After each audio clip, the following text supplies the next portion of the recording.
I'd like to show you all something. Something that I spent 50 hours on and nearing an attempt count in the 10,000 range. It's how I conquered one of Touhou's hardest attacks, also known as my Phase 4 timeout of Pristine Danmaku Hell. PDH, or Pristine Danmaku Hell, is easily one of, if not, the hardest non-range patterns in the Touhou franchise. It is split into 4 phases. Phase 1 is really easy. It's a 28-way red circle of slowish bullets that spawns around Junko's center emblem at a random rotation.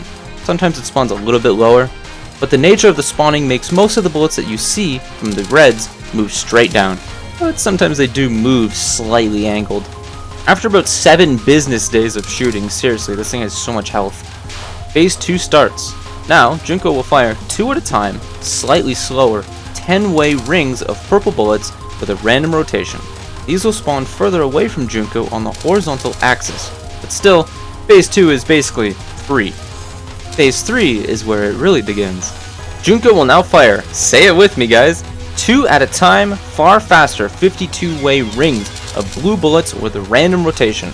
They will spawn at the far sides of the screen, sometimes outside of the screen's boundaries, and the 2 rings that spawn will spawn at different heights. This is where the spell goes from really easy to exceedingly difficult. It's really hard to read 2 random rings coming at you at a high speed in a crisscross manner, while the maze-like formations of the reds and the sneaky natures of the purples remain a constant threat. It's a pure exercise in reading and mechanical movement. Phase 4 is the final phase. Junko will now trap the player in the middle of the screen by fast lanes of jelly beans. This keeps you locked into a tiny area. You have no real room to make mad escape dashes like you can on something like Emerald Megalith. Junko wants you directly under her. This severely limits your movement options. It makes the player almost entirely in focus speed, with the utmost rarest circumstances where they can actually execute an unfocused dash. So, that's all of PDH. It's a spell with 4 simple elements, all put together to create a truly nightmarish spell. For a timeout, it's communally agreed on to be exclusively starting at Phase 4.